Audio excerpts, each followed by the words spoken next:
Shalom peuple de Dieu, j'espère que vous allez bien par la grâce de Dieu.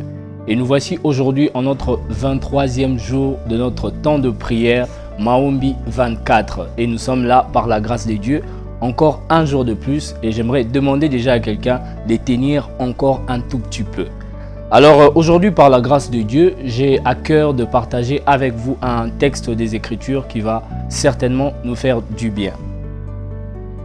Je suis dans le psaume 125 au premier verset. Écoutez ce que la parole de Dieu nous dit.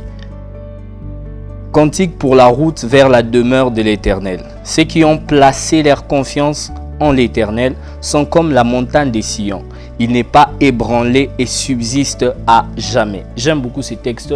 Ces textes nous parlent de la montagne de Sion. Et la Bible déclare que ceux qui se confient en l'Éternel sont comme la montagne de Sion. Et avant même d'aller plus loin dans les explications de la parole de Dieu sur la montagne de Sion, j'aime parce que déjà la parole de Dieu ici, ces textes nous donnent un aperçu ou encore une image de ce que c'est la montagne de Sion. Écoutez ce que la Bible dit. La Bible dit, il n'est pas ébranlé.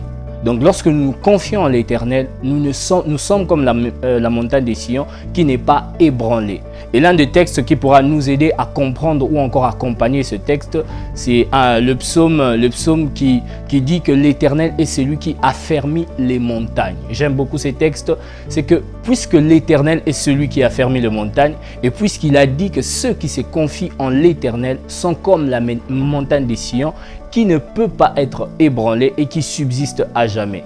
Et si en ce temps de prière, en ce 23e jour, vous décidez de vous confier en l'Éternel, vous serez comme la montagne de Sion et vous ne serez pas ébranlé. Vous allez demeurer et subsister à jamais. Quel que soit le vent, les temps difficiles, les tempêtes qui pourront venir, vous serez inébranlable, même en des temps de crise.